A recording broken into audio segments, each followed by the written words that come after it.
Olá, você seja muito bem-vindo aqui no programa Diálogo Aberto, toda semana trazendo para vocês temas e convidados que nos ajudam a refletir, a pensar e a adotar atitudes também em relação ao nosso cotidiano, em todas as questões ligadas à nossa vida. Por isso, nesse Diálogo Aberto dessa semana, nós vamos falar sobre o combate ao abuso e à exploração de crianças e adolescentes. E depois, no segundo bloco, vamos falar também sobre um ato de solidariedade que salva vidas, que é a questão da doação de sangue. Nesse bloco, então, iniciando o programa, nós vamos falar justamente ao combate ao abuso e à exploração de crianças e adolescentes aqui no nosso estado. E para falar sobre esse tema, eu recebo aqui no estúdio a juíza Mônica Maciel Fonseca, ela que é titular da primeira vara de crimes contra a criança e o adolescente. Seja muito bem-vindo, doutora, aqui no nosso programa, para falar sobre esse tema que atinge tanto, né? O nosso estado sofre até pelas dimensões também tão imensas que a gente tem, né? E essa questão da fiscalização, essa questão do acompanhamento e essa questão realmente que envolve a necessária proteção dos nossos jovens. Seja bem-vindo ao nosso programa. Obrigada, agradeço o convite, em nome do Tribunal de Justiça do Pará, para falar sobre um tema tão relevante e que acaba sendo uma chaga social, né, que atinge assola a nossa sociedade, que é o abuso e exploração sexual de criança e adolescente e que traz tanto consequências nefastas na vida das vítimas, mas que podem até levar à morte, né? São muito sérias e muitas vezes irreversíveis. Então é muito importante, pela relevância do tema, nós agradecemos assim, o convite para falar, colocar no centro dos debates esse tema importante para a sociedade. Doutora, a gente iniciando a conversa, vamos fazer uma análise assim, ao longo do tempo, isso é uma questão cultural no Brasil, nos países que sofreram os processos de colonização como o nosso, isso é uma questão que envolve essa percepção da importância do jovem dentro da sociedade. Como é que a gente analisa, digamos assim, dentro de uma questão conjuntura, mas também analisando o contexto histórico social do nosso país, do nosso estado? Poderíamos colocar que é histórico e que é uma violência cultural. Crianças e adolescentes se tornaram sujeitos de direitos num passado, um tempo recente.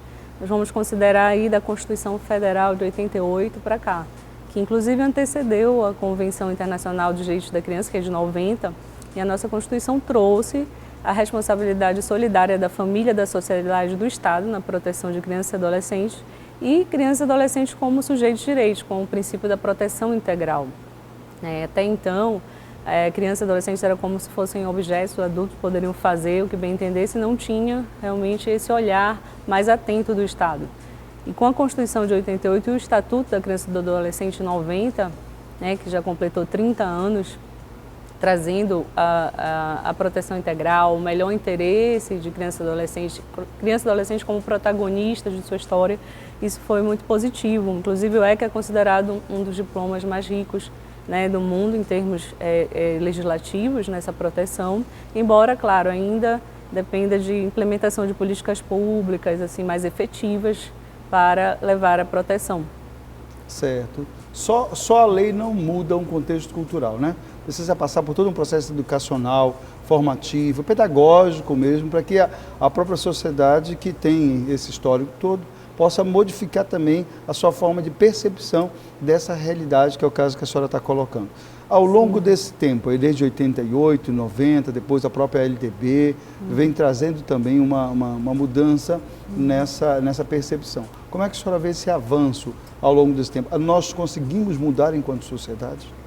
É importante se destacar que o ECA, ele trouxe para dentro do sistema, né, de garantia de direitos de crianças e adolescentes atores muito importantes, como é o caso das instituições de ensino, as escolas como porta de entrada da rede de proteção, no artigo 56 do ECA, no artigo 245, vem trazendo essa importância na importância na notificação dos casos de suspeita até de maus tratos envolvendo crianças e adolescentes, não necessariamente a confirmação, basta a suspeita, assim como quem trabalha com a área de saúde, sem essa previsão expressa, colocando também que pode ser notificado ao Conselho Tutelar, do bairro, para que possa ser apurado essa situação. E ao longo desses anos, são 30 anos de estatuto, ele foi sofrendo modificações, mas ainda assim nós percebemos essa necessidade de implementação de mais políticas públicas. Por exemplo, 2014, quando a chamada em relação à violência física, psicológica, a lei da palmada, né, que era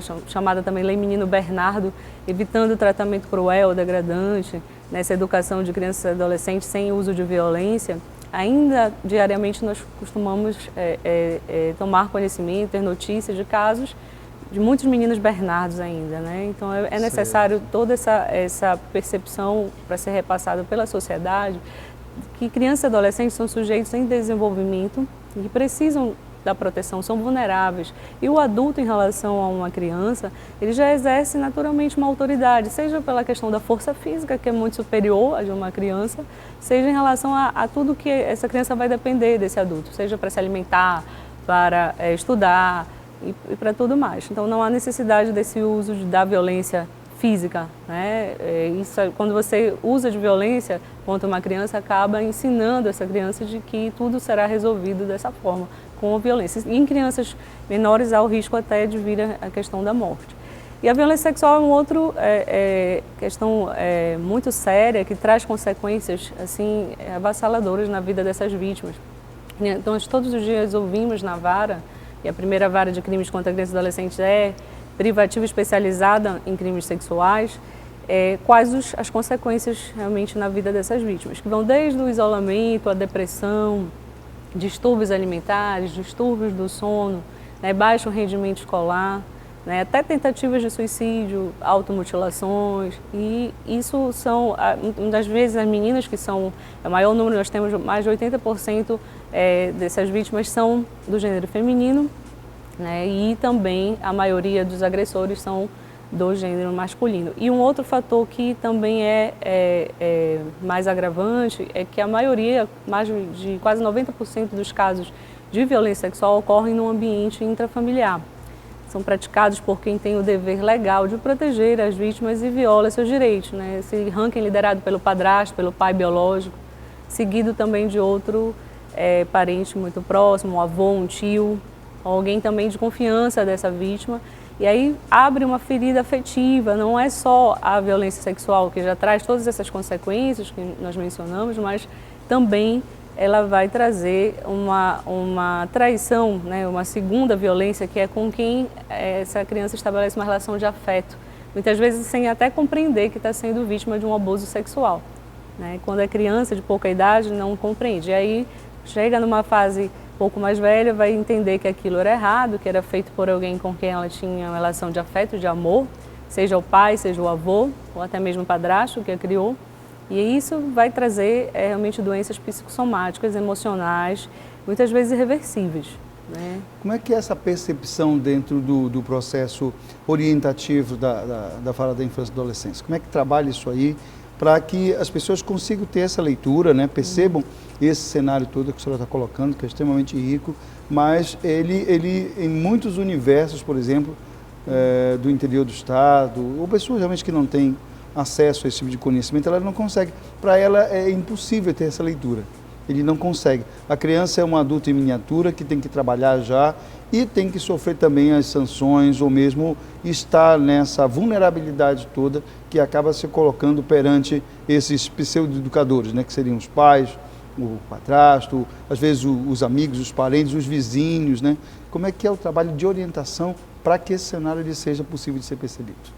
O Tribunal de Justiça do Pará, através da primeira vara de crimes contra crianças e adolescentes, desde 2014, desenvolve um projeto denominado Mini Escola Meu Refúgio, em que a escola realmente é o refúgio para essas vítimas, né? Crianças e adolescentes, esses alunos e alunas, em que é repassado de uma forma multidisciplinar, essa é a ideia do projeto, repassando até as instituições de ensino, como identificar mudanças de comportamento em alunos e alunas indicativas de que algo não está bem, de que estão sofrendo algum tipo de violência. Até porque, como é num ambiente intrafamiliar que ocorre, é difícil encontrar alguém da família que vá querer realmente notificar o caso, ou não quererem punição do agressor.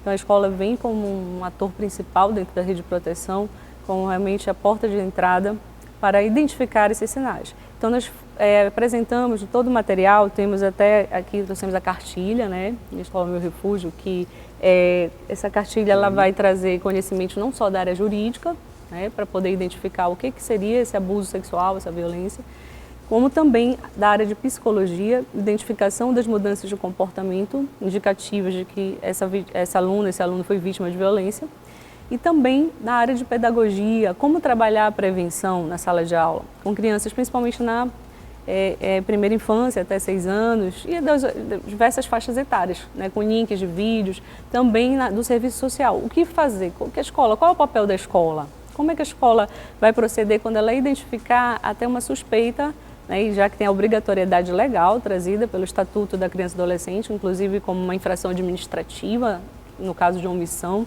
O que a escola pode fazer? A quem pode recorrer? Como proceder nessas situações? Então, tem toda essa multidisciplinariedade de olhares que a gente trabalha com as instituições de ensino. Já foram mais de 1.850 educadores, coordenadores pedagógicos desde 2014. Em 2019, o Tribunal de Justiça foi à região do Marajó, que é aí uma realidade realmente socioeconômica e cultural bem séria, né? Situações lá em que se identifica aquele pai que abusa sexualmente da filha e quando a filha engravida vai abusar sexualmente também da filha que também é neta dele, então uma situação muito delicada, uma naturalização dessa violência que traz assim males tão realmente terríveis. Consequências de diversas formas, né? Diversas formas na vida dessas. Uma criança também de 10, 11 anos que vai engravidar, essa gestação realmente vai ser terrível, não só do ponto de vista psicológico, mas até físico, podendo levar à morte, né, durante a gestação. Aí aumenta às vezes o número de abortos também e as consequências danosas psicológicas, físicas, né? Sem dúvida. Então, assim, é importante ter esse trabalho, esse olhar e trabalhar com a sociedade. O ECA traz o artigo 13, que ele chama toda a sociedade, todos devem notificar os casos. Por exemplo, se uma situação, numa vizinhança, uma criança se observa que ela está sofrendo algum tipo de violência, seja sexual, seja física, psicológica, porque muitas vezes essa criança ela não vai verbalizar, porque ela tem medo do agressor, ela é ameaçada, ou ela se sente intimidada, ou por essa relação de afeto, ela não vai realmente revelar, muitas vezes por acreditar que ninguém vai dar a credibilidade à palavra dela e muitas vezes ela é desacreditada mesmo pelos familiares, não só por se sentir desacreditada, mas se sente culpada pela prática da violência sexual, quando não teve culpa alguma. Então tudo isso tem que ser assim, observado. E essa percepção desse olhar, nós tivemos um ganho grande a partir do desenvolvimento do projeto, um número maior de notificações de casos feitos pelas escolas, né, nessa procura para poder chegar até a justiça, porque infelizmente quase só 10% dos casos chegam ao conhecimento das autoridades competentes e 1 em cada 6 crianças sofre algum tipo de abuso sexual. E somente 10% chegam. Então são estatísticas também que são bem complicadas. Até mesmo no Anuário da Segurança Pública em 2019, de toda a quantidade de estupros, foi identificado mais de 58% dos casos envolvia crianças e adolescentes até 13 anos de idade. Um outro fator importante para se destacar é que o estupro de vulnerável, que é o artigo 217-A, ele constitui a prática de conjunção carnal ou outro ato libidinoso com crianças e adolescentes até 13 anos. Inclusive o toque, né, o invasivo, aquela situação toda, que às vezes também as pessoas, não, mas não teve contato físico, então não passa apenas de uma forma de assédio. Isso, acabam banalizando a questão de toques nas partes íntimas, seja toque no seio, na vagina, nas nádegas, ou mesmo uma prática de sexo oral. É o mesmo tipo penal, é estupro de vulnerável, é pena de 8 a 15 anos de reclusão. Certo. Quando é praticado por alguém que tem exercício de autoridade sobre essa vítima, seja o padrasto, o pai biológico, ou pode ser um avô que tem autoridade sobre a criança, é aumentada da metade e os abusadores começam dessa forma, com toques nas partes íntimas, manipulação de genitais até chegar à consumação. Então tem esse fator que a maioria, quase 80% dos casos que chegam na vara não vão apontar realmente no laudo pericial, do exame sexológico, o vestígio material. O vestígio material. Seja a conjunção carnal, seja a cópula anal. Por quê? Porque começa com os toques e é de forma continuada, sempre esse abusador não faz só uma vez, ele comete várias vezes. E a palavra da vítima vai ser realmente uma prova muito importante. E lá na vara nós vamos fazer essa oitiva numa sala separada, a sala de audiências, como prevê a lei 13.431, que foi um avanço também dentro do sistema Certo. de garantias, por uma profissional capacitada nessa técnica de entrevista para não revitimizar. E é transmitido pela televisão para a sala de audiências, claro, garantido contraditório pela defesa, porque tem o advogado de defesa vai estar, ou o defensor, o promotor, e eles vão fazer perguntas que vão por um notebook até um tablet que está com esse entrevistador, a entrevistadora na sala, separada da sala de audiência, para essa criança não sofrer a violência institucional, não ser revitimizada. Ainda tem aquela história, né, de achar que a vítima é que é o culpado da história. Essas perguntas que eram muito complicadas dentro de uma sala de audiência, e mesmo quando o juiz indefere, a criança já ouviu, então ela já foi revitimizada, já sofreu outra violência institucional. Isso é importante. Então, quando você consegue, naquele momento, das perguntas serem encaminhadas, aí, indeferindo, só vão realmente aquelas que de fato servem ao que você está buscando dentro do processo, que é a verdade, a busca da verdade. E doutor, uma pergunta, a senhora falou dessa formação, dessa capacitação, ela era presencial, agora como é que está em tempos de pandemia? Nós temos uma possibilidade de, por exemplo, as escolas terem acesso a esse tipo de treinamento, a esse material, tudo, já que a gente está com essa dificuldade ainda, né? Estamos em processo de abertura, já temos aí um cenário que pelo menos ele é promissor de que a gente consiga ter capacidade de retornar às atividades, mas ainda não estamos. Então, nesse meio tempo, como é que a gente pode ter acesso a esse treinamento, a esse material que foi produzido e essas orientações de uma forma geral? No portal do Tribunal... do TJ? Do TJ, Tribunal de Justiça do Pará, está sendo também disponibilizado tantos links relacionados a esses materiais, e nós temos feito até de forma híbrida. Em fevereiro deste ano, conseguimos fazer da seguinte forma: onde estava recebendo as orientações, né, estivemos no Lar Cordeirinho de Deus, lá eles fizeram de lá com as coordenadoras ali, educadoras, e do outro lado nós transmitimos virtualmente, né? Certo. Aí nós podemos utilizar não só dessa forma virtual, de forma híbrida, né, semipresencial, e aos poucos... Mas de forma síncrona? Tipo online mesmo, a gente Sim, online, em tempo real, para fazerem perguntas, tirarem dúvidas e apresentando o material da mesma forma. É uma alternativa, né? E agora, seguindo com a questão da imunização, está sendo realmente retomando essas atividades presenciais.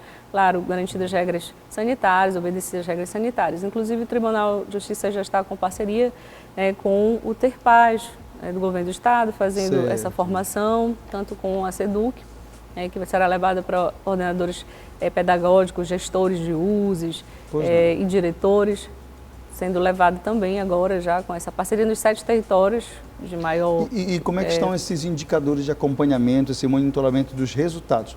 Porque assim a gente sabe que tem muita subnotificação e na verdade às vezes nem tem aumento de casos, tem a revelação desses casos que estavam escondidos, e as pessoas tomaram um pouco mais de consciência, de coragem, né, e de denunciar isso aí. Então, vocês têm alguma forma de monitoramento, de percepção do cenário anterior a esse treinamento, a essa orientação toda, e do cenário atual, mesmo considerando que a gente ainda não voltou às aulas presenciais, mas de qualquer jeito você deve ter, ou pelo menos a gente espera, que tenha um aumento dessas denúncias nesse caso. Como é que é esse acompanhamento dos resultados?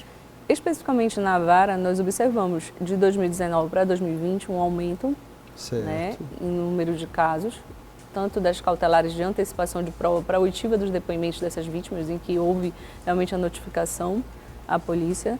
E período de pandemia, isolamento social, é uma outra preocupação, né, constante. Por quê? Nesse período, com certeza, as vítimas estão em contato mais direto com seus agressores, né? Porque as aulas tiveram suas atividades... Né? Aulas remotas e tudo isso. Aulas, né, suspensas, presenciais, certo. De fato. E esse contato mais direto aí com quem pratica, já que é no ambiente intrafamiliar, certo. E sem possibilidade, muitas vezes, a ter a quem recorrer. Já que durante o período escolar pode buscar essa ajuda, pode ser identificada essa mudança de comportamento nessa vítima. Inclusive, nós conversamos muito nas escolas sobre isso, de que nem sempre, infelizmente, a mãe, por exemplo, é a pessoa mais indicada para ser chamada nesse momento dessa identificação de suspeita. Vai notificar o caso, chamar o conselho tutelar, através da direção da escola, com uma equipe ali habilitada de educadores que possam receber essa informação do professor ou professora dentro da sala de aula e poder estar vendo como vai proceder. Só que, quando se chama muitas vezes a mãe, essa criança pode ser retirada da escola, ou então pode sofrer a represália, achando que é a criança que revelou.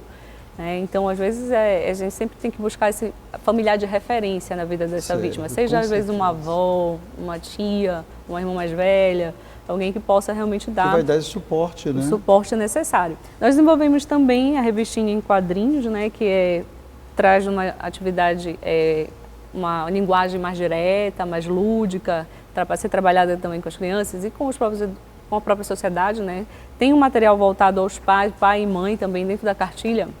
Esse material mostrando não só a sua responsabilidade enquanto aquele que exerce o poder familiar e quais as consequências, porque a informação é tudo, né? Você sabe Com que certeza. às vezes a pessoa não sabe que aquele ato pode gerar uma consequência legal, né? Inclusive com uma responsabilização criminal.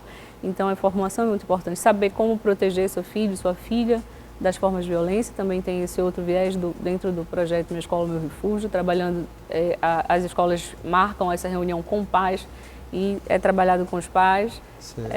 Disponibilização do materiais também para serem trabalhados com prevenção, porque a prevenção também, acho que pelo menos a médio e longo prazo vai ser o que vai reduzir esses números, porque esses números são assustadores, é um número muito maior do que aquele que se apresenta por causa dos casos de subnotificação. Com certeza. Então, com a prevenção, nós vamos tanto reduzir esses casos, mas para tentar também, de alguma forma, conscientizar, até saber que aquela criança, que ela tem as partes privadas, que ninguém pode tocar.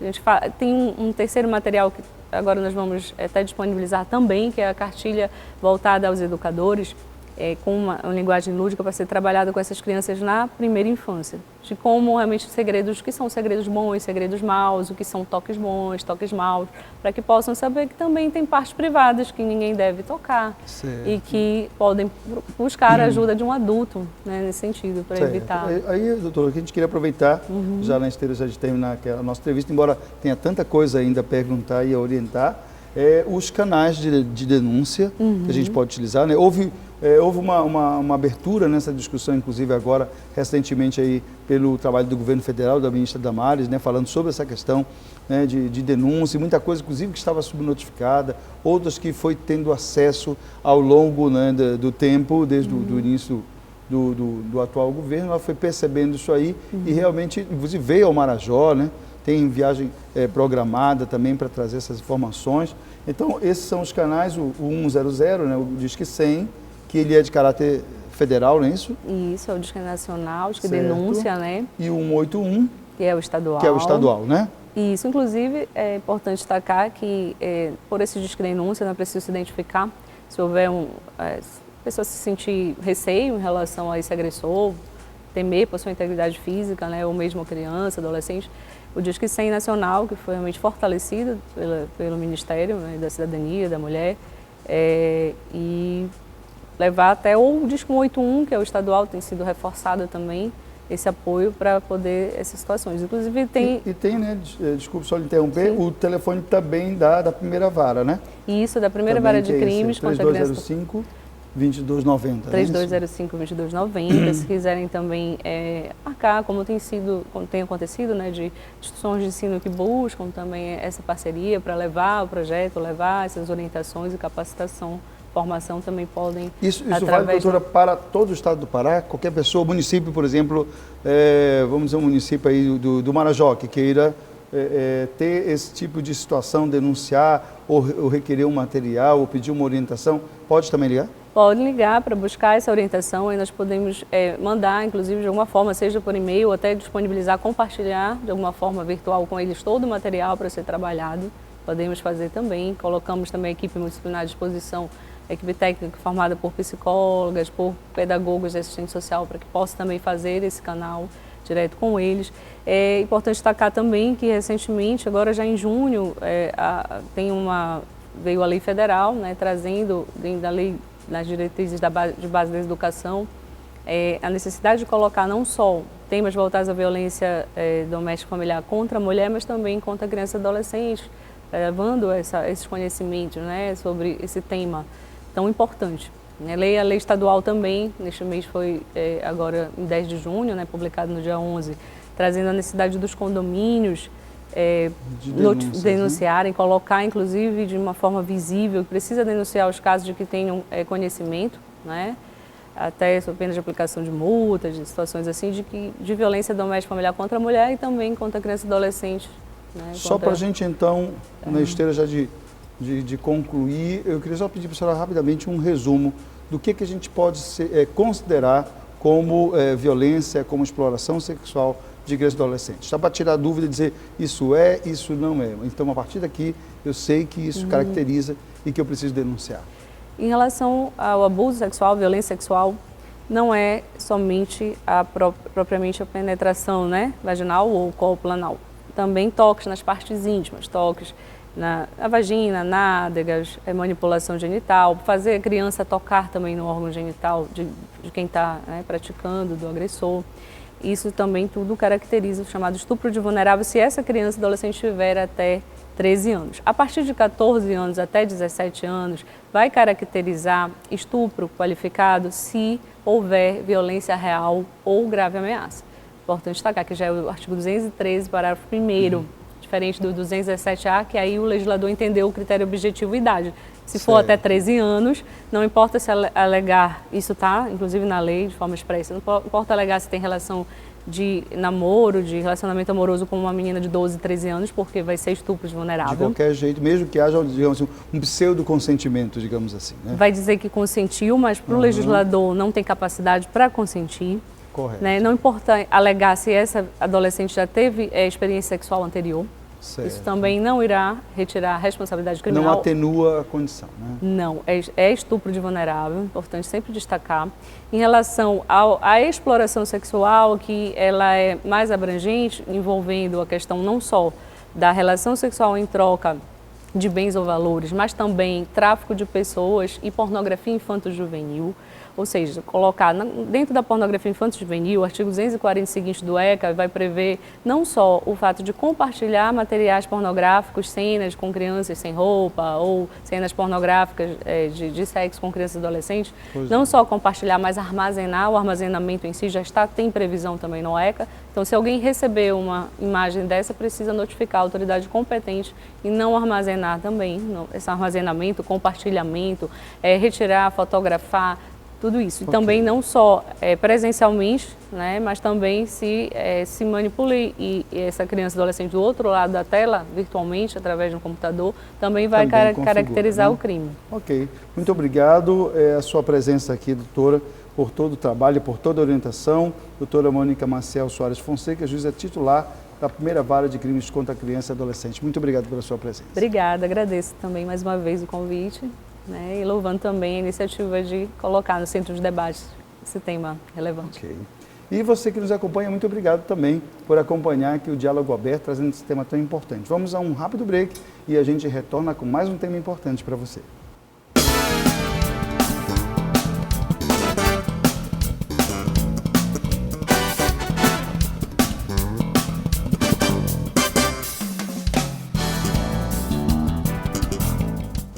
Olá, seja bem-vindo de volta ao programa Diálogo Aberto e agora tratando sobre um segundo tema também com grande importância que nós vamos falar, o ato de salvar vidas, o ato de doar sangue. No Brasil, são realizadas em média cerca de 3 milhões de doações de sangue por ano.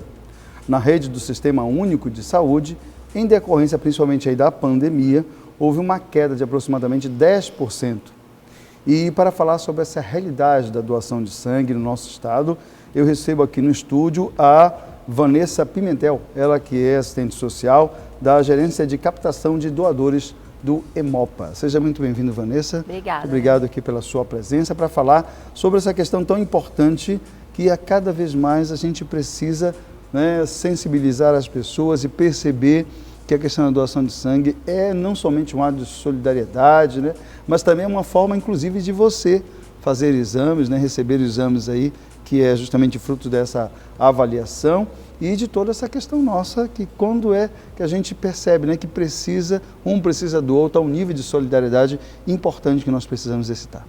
É verdade, é um tema bastante relevante, principalmente agora nesse momento de pandemia, né? Em que a gente está exercitando a empatia, acho que no nível mais elevado nesse processo histórico da humanidade, aí tantas pessoas passando necessidade e a doação entra nesse viés também, né? Como ato solidário, altruísta. É muito importante para a saúde pública, para os pacientes, é um compromisso social mesmo que a gente precisa estimular na sociedade. E como é que está esse processo durante esse período de pandemia? Houve um aumento nessa demanda? Como é que está isso aí ao longo de mais ou menos pouco mais de um ano, né? Que a gente está vivenciando essa situação ainda? Houve mudança na necessidade, houve mudança nessa questão da demanda? Como é que está essa questão da doação e da necessidade de sangue por conta desse período que nós estamos vivendo? A necessidade de sangue ela é contínua, Leno, ela não para. Então, mesmo durante a pandemia, a gente continuou recebendo demanda de sangue, porque existem pacientes que têm doenças do sangue, que precisam da hemoterapia para tratar. Então, é uma necessidade, é uma demanda que não para, ela é contínua. Por isso, a gente precisa traçar estratégias para continuar mantendo o estoque de sangue do Hemopa para atender toda a rede hospitalar. Então, a gente teve uma redução do número de doadores. Atualmente, o Hemopa está em média com 160 coletas de bolsas de sangue no dia. E era um número mais elevado, né? Mas, graças a Deus, tem sido o suficiente para a gente atender a rede hospitalar. Mas é uma demanda contínua, não para, né? Embora as cirurgias eletivas no período da pandemia tenham diminuído, mas as doenças hematológicas, os pacientes renais crônicos, por exemplo, que fazem transfusão, os pacientes oncológicos, a demanda permaneceu, né? Embora o número de doadores tenha diminuído, mas é uma demanda contínua que não para. E principalmente em períodos como o Carnaval, embora nós tenhamos, esse ano teve alguma coisa, né? Ano passado não teve, né?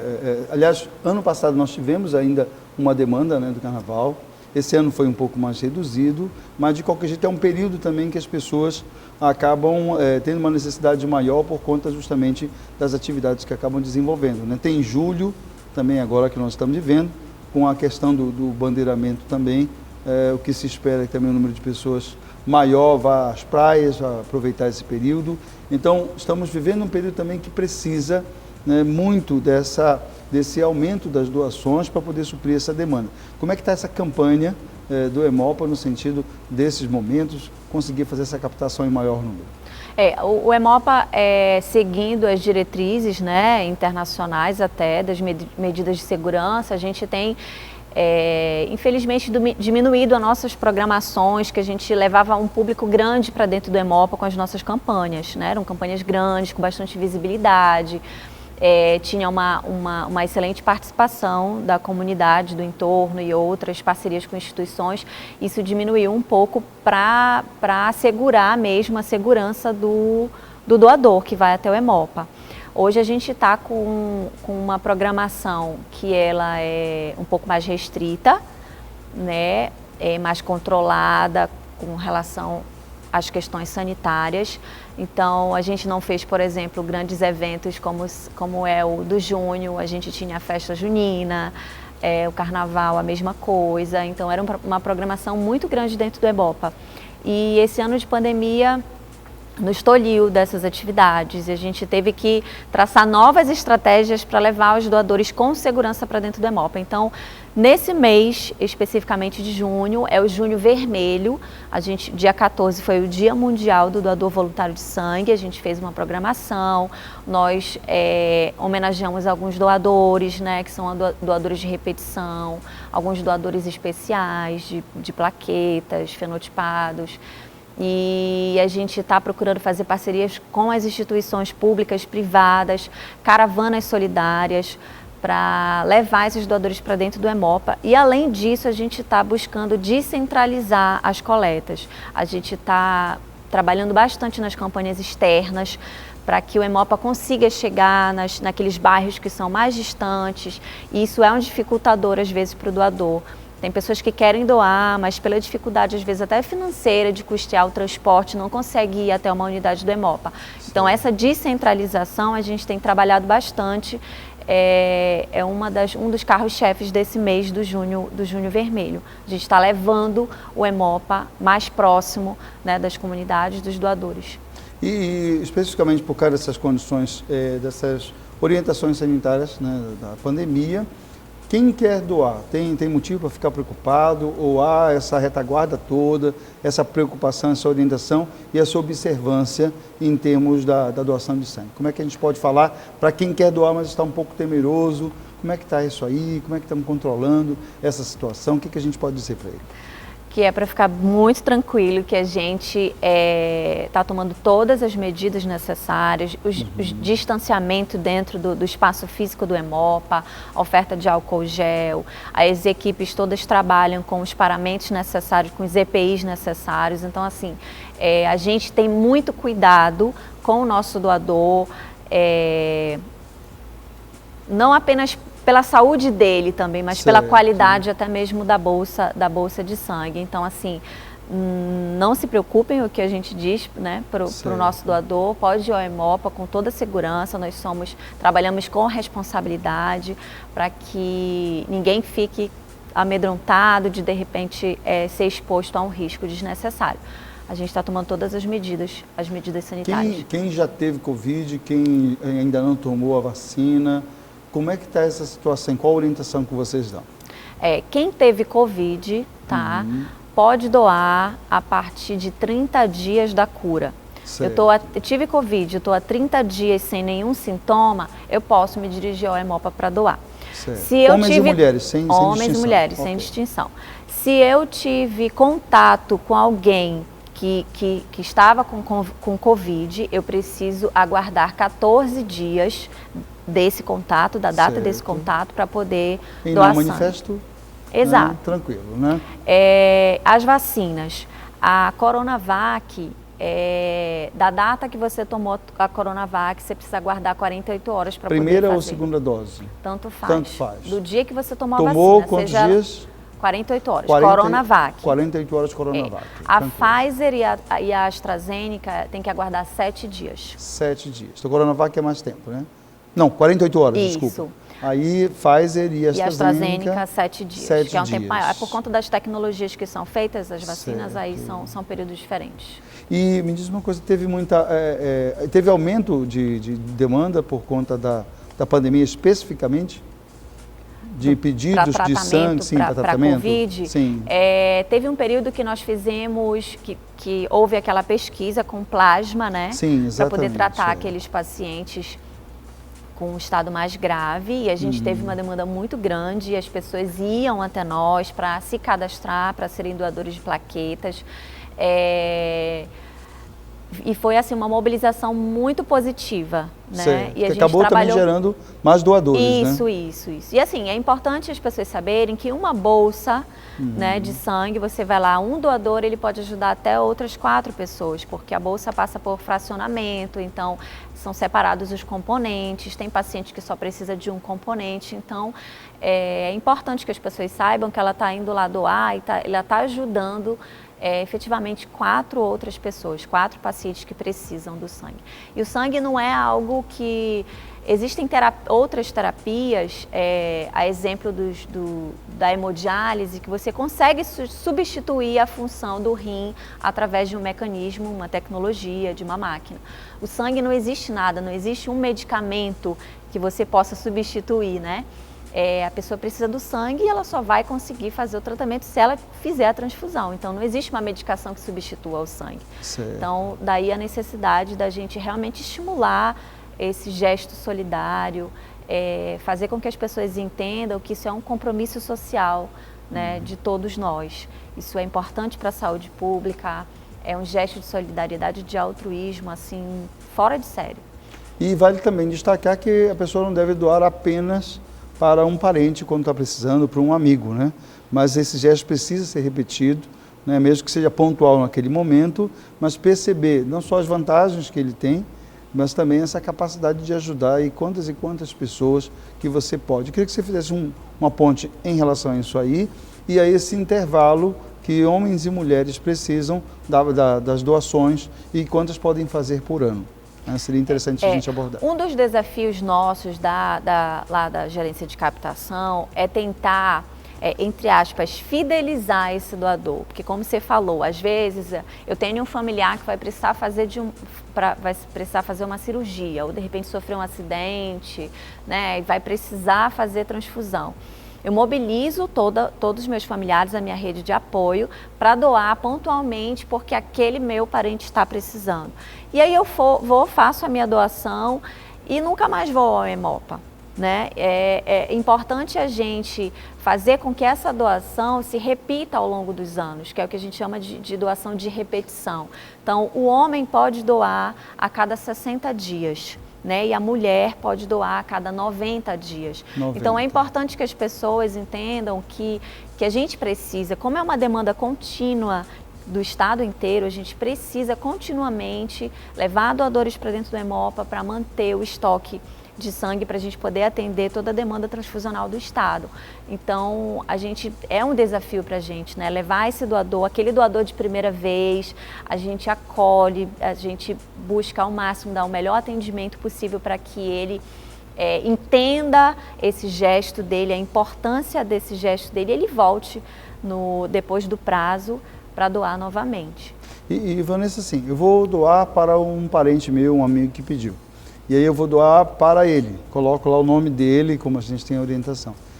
Necessariamente esse sangue vai para ele, ou ele já recebeu e ele é um sangue apenas para repor, por exemplo, o estoque? Como é que funciona esse cruzamento? As pessoas precisam entender que se a cada bolsa de sangue que saísse, se a gente tivesse uma reposição, a gente não precisaria criar tantas estratégias para ter estoque, né? Para ter estoque. Ir atrás dos doadores, fazer campanhas externas. Se houvesse essa consciência de que toda vez que saísse uma bolsa para um doador, tivesse um doador de reposição, a gente teria o estoque 100% o tempo todo, né? Certo. Então, quando o hospital demanda para nós uma necessidade, ele é atendido, aquele paciente vai ser atendido, e o que o hospital trabalha é a doação de reposição. Certo. Né? Saíram 3 bolsas para um paciente que vai precisar transfundir. Eu preciso minimamente repor as 3 bolsas para que não falte para outro paciente. E ainda tem aquela situação, né? Às vezes você vai doar, mas nos exames, por exemplo, aquele sangue não vai ser utilizado por várias outras questões, doenças, né? Questão mesmo de impedimentos que vão fazer que aquele sangue não seja aproveitado. Exato. Ainda corre esse risco, né? Embora a gente faça uma triagem, né, bem rigorosa, uma entrevista que os triadores fazem para saber os hábitos de vida, né? Para a gente poder garantir a segurança daquela bolsa, a qualidade daquela bolsa. Então, pode acontecer que a amostra de sangue para rodar a sorologia e outros exames, de repente, demonstre lá que aquele doador tem algum probleminha. E aí a gente vai ligar para ele, pedir para que ele compareça ao anexo do Hemopa para poder repetir os exames, conversar com o médico, até para a sua própria segurança e para a sua saúde. Certo. E o que a gente realmente pode considerar como um impeditivo do aproveitamento desse sangue? Ou um impeditivo para que alguém doe? Tem alguma doença específica ou doenças que inviabilizem essa questão da doação? Tem algum comportamento que, digamos assim, coloca em suspeição se aquele sangue vai realmente poder ser aproveitado?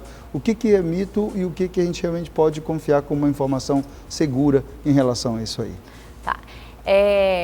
Não vou entrar aqui contigo nesses detalhes mais técnicos que estão mais associados à enfermagem e à medicina.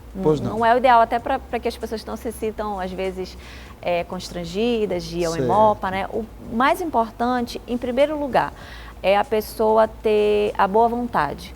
A vontade de você querer fazer o bem, isso é o primordial. Pois não. Além disso, a pessoa precisa estar bem de saúde, né? Tem faixa etária mínima, né? Tem faixa etária mínima. 18 anos, é isso? É de 16 a 69. 16 pode. 16 pode a 69. A 69. 69. Pois não. Os de 16 e 17 anos precisam necessariamente estar acompanhados de um responsável. Pois tá? não, certo. Os de 18 a 69. Sejam né? homens ou mulheres, não homens tem nenhum ou problema. Precisa pesar mais do que 50 quilos. Tá? Além disso, precisa estar bem alimentado. É um mito que as pessoas acham... Não é para ir jejum. As pessoas, muitas vezes, isso é um impeditivo, porque a pessoa vai, por exemplo, para uma campanha externa em jejum. Não, eu não comi nada, eu vim em jejum. Porque aproveita e já fala, eu vou tirar todo o meu sangue. Ainda tem isso. Quanto é que tira, afinal, e em quanto tempo esse sangue que foi retirado, ele é reposto? É uma bolsa, tá? Além dos frascos que você tira para sorologia, para os exames, certo. É uma bolsinha de 450 ml. 450, isso, né? Em 24 Chega horas. Nem a meio litro. Não. Tá. O teu organismo já repõe tudo aquilo que saiu, né? O que a gente sempre orienta é que o doador não faça esforço físico. Dirigir tem algum impedimento? Não. Não tem, né? Mas que ele não faça esforço físico, esse é o principal. Fazer atividade física, pesada, crossfit, a turma que não segura um pouquinho. Faz no outro dia, né? Descansa. O ideal é que ele descanse naquele dia, não faça nenhum tipo de atividade, né? Para repor as energias, se hidrate bem, né? Não tem efeitos colaterais, né? As pessoas ficam com medo, eu vou passar mal. Vai dar dor de cabeça, vou ficar tonto. Não tem isso. E quando acontece, que raramente acontece, a gente normalmente orienta que aquele doador entre logo em contato com o Hemopa para a gente poder monitorar, né? Para a gente poder cuidar dele, orientar. Mas, de modo geral, as pessoas saem assim... Eu já encontrei pessoas jovens, principalmente jovem, né? Que é doador de primeira vez. Na cadeira, eu normalmente converso. E aí, tá tudo bem? É sua primeira doação? E a pessoa diz assim... Nem terminou ainda a coleta e já diz, já tô esperando... Já vou esperar ansiosa passar o tempo para eu poder doar de novo. Então, a gente sabe... o quanto é gratificante para quem está lá doando, né? É uma experiência muito positiva. Infelizmente, eu particularmente não posso doar, porque tem algumas doenças que realmente contraindicam, né? Doenças propriamente do sangue. Hepatite também. Se a pessoa teve até 10 anos de idade, ela pode doar. Agora, se ela teve em outras fases... Depois dos 10 anos... Depois dos 10 anos é um impeditivo. É definitivo, não tem como. Existem inaptidões temporárias, né? Que o triador vai definir junto com aquele doador, e as definitivas. Tá? Um exemplo básico, diabético, por exemplo, se ele tornou-se diabético. O pré-diabético, ele tem alguma restrição? Porque a gente tem, às vezes, esse quadro, né? Ele tem, por exemplo... Está tendo uma taxa de açúcar no sangue alta duas vezes, então ele está quase no estádio pré-diabético. Isso é um impeditivo?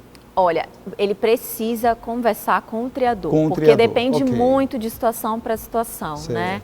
Mas assim, o que a gente precisa histórico familiar, quanto tempo tá, se ele já fez tratamento e de repente não surtiu efeito. Então, o triador, ele tem todas as qualificações para poder conversar e entender qual é a condição de saúde daquele doador, né? E aí até vai poder orientar o que ele vai precisar fazer. Não pode? Não. Não, né? Que é outra doença. Por exemplo, quem é fumante, tem algum impedimento? Não. Não Agora, algo importante que eu acho que é válido a gente falar. Outro dia eu ouvi até em tom de brincadeira que... porque os hemocentros não aceitam sangue de homoafetivos. Não existe isso. Certo. Né? Na verdade... São os comportamentos de risco que são impeditivos. Mas também passa por uma análise, né? Nessa entrevista, por uma análise. Ela vai fazer a avaliação então, e vai ter cruzamento de informações. Isso também é um mito na sociedade, porque a gente precisa desconstruir isso, né? Existem campanhas, inclusive, já vi pessoas que mobilizam a comunidade para poder doar. Então, assim, a gente precisa tirar esse estigma desse grupo, que é um grupo que está crescendo e que precisa, né, ser reconhecido, e, enfim. E tem muitos deles que querem doar, são pessoas solidárias que acham que têm um compromisso social, né? Que são altruístas e é muito difícil a gente ouvir ainda esses posicionamentos, esses mitos mesmo, essa desinformação que circula ainda na sociedade. A vinda, por exemplo, de estrangeiros ou de pessoas de outras regiões do estado, por exemplo, região que tem uma incidência, por exemplo, de malária. Regiões endêmicas. Os triadores, eles têm lá todo o mapeamento do estado. Pois não. Então, eles sabem, basicamente, de quais locais o doador veio. Se veio de uma região endêmica, ele vai ficar inapto por um certo período. Então, depende muito da região. Né? Então, os triadores têm o mapeamento todo do estado, da questão epidemiológica. Então, eles conseguem orientar bem o triador. E existe um horário específico, Vanessa, para poder fazer essa doação? É no horário comercial, mas de repente eu trabalho no horário comercial. Como é que eu faço? Eu gostaria de doar, mas eu não tenho condições de ir até o Hemopa, de me deslocar até lá, dentro desse horário comercial. Tem solução? A gente funciona inclusive aos sábados. Aos sábados? Aos sábados. Qual horário? A gente funciona de segunda a sexta-feira, a partir das 7h30 até as 18 horas. Okay. No sábado, também a partir das 7h30 até 17, 18 horas. A gente tem a unidade na sede, a gente tem a sede. Certo. A gente tem o... Que é na Cerzedelo, né? Padre Eutíquio, mas a entrada é pela Cerzedelo.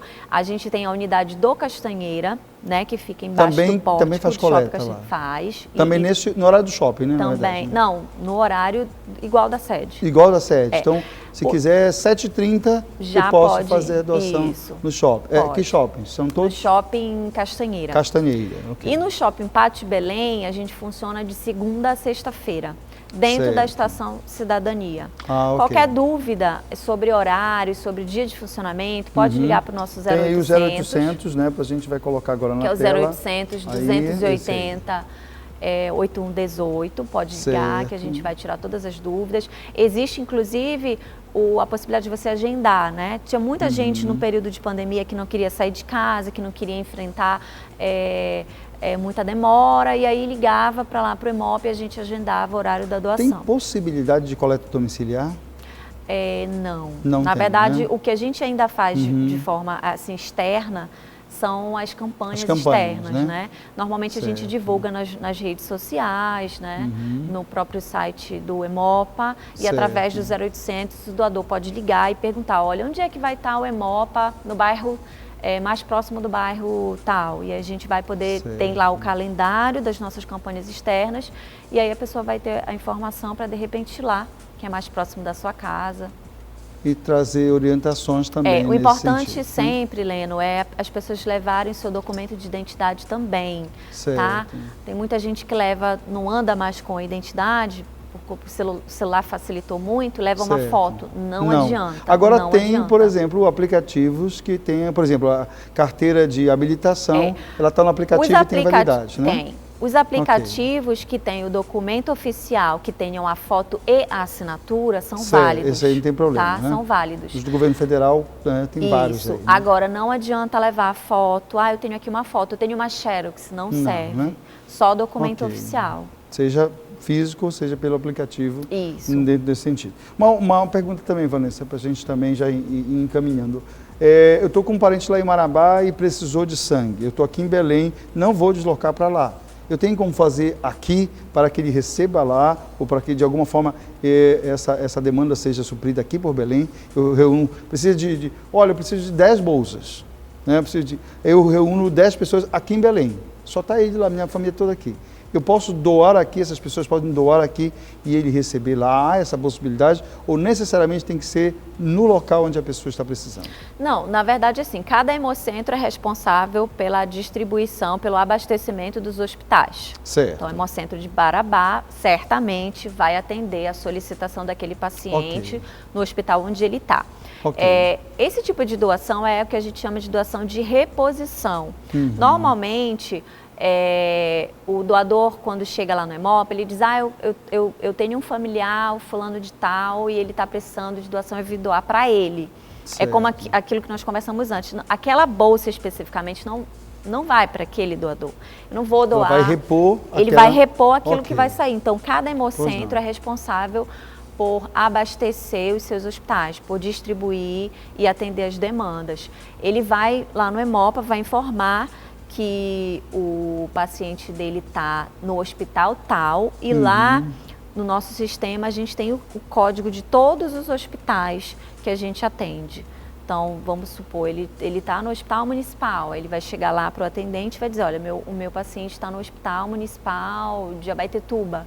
Certo. E aí vai entrar no código lá de Abaetetuba, né, para o registro. Mas cada hemocentro é responsável por abastecer e por atender a demanda dos hospitais que ele cobre, a área que ele cobre. Ok. Vanessa, então a gente queria só, encerrando a nossa entrevista, né, que eu acho que bastante traz essas informações todas, né, e ajuda também a esclarecer essa questão toda da necessidade. Eu queria que a gente aproveitasse, né, já agradecendo você pela presença, né, por todas essas orientações, desejando que cada vez mais a gente consiga, né, suprir essa necessidade de ter um estoque também, para ter um certo conforto, né? Sim. Né, dessas campanhas todas que a gente sabe que é muito trabalho mesmo, né, para captar, para sensibilizar, para que as pessoas realmente compreendam o sentido dessa solidariedade, desse altruísmo que é o trabalho de doação de sangue, né? E eu queria que você aproveitasse então para fazer esse convite para o nosso telespectador, para que ele possa doar, ele possa incentivar outras pessoas, ele possa repetir essa doação, porque não para, né? Como dizia o poeta, né? O tempo não para, então a gente precisa o tempo todo dia desse a gente processo. recebe pedidos lá. Pode falar aqui diretamente? Aqui? Isso, aqui você faça esse convite. Nós da Fundação Hemopa queremos fazer o convite para você, né, que você que é doador e de repente já doou uma vez, não voltou lá no Hemopa, seja um doador de repetição. Os homens podem doar 4 vezes ao ano, as mulheres 3 vezes ao ano. Então, venham conosco nessa corrente do bem, porque esse gesto de solidariedade seu, ele faz muita diferença na vida das pessoas, na vida das crianças que precisam, na vida dos jovens, dos mais idosos. É um gesto simples, que assim, é grandioso, né? Para quem precisa, quem está precisando, que a sua vida depende daquilo.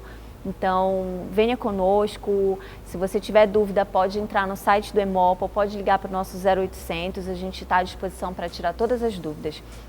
A gente precisa de vocês diariamente, então seja um doador voluntário de sangue e salve vidas. E é bom lembrar, né, fazendo um ponto aqui rapidinho, que a gente pode precisar também, né? É verdade, a gente pode precisar. É verdade, algum familiar nosso um dia pode precisar, a gente também, Deus o livre, pode precisar. Então, a gente, quanto mais nós falarmos sobre isso, mais a gente vai fomentar a cultura da doação voluntária. E não esqueça que quando você for lá no Hemopa, tem aquele lanchinho gostoso. Muito bom. Né, depois, e você vai ser muito bem-vindo. A gente tem o maior prazer em receber todos os doadores lá. A gente espera vocês. Ok, obrigado, Vanessa. Obrigada, Sucesso mais uma vez nesse trabalho, nessa necessidade toda que a gente tem e que atinja todos nós, estamos juntos dentro dessa possibilidade, tanto de receber quanto de poder ajudar também as pessoas. Obrigado. Obrigada. E muito obrigado a você que nos acompanha no programa Diálogo Aberto. A gente se encontra na próxima semana com mais um Diálogo Aberto para a gente conversar e poder aprender um pouco mais. Muito obrigado, fica com Deus.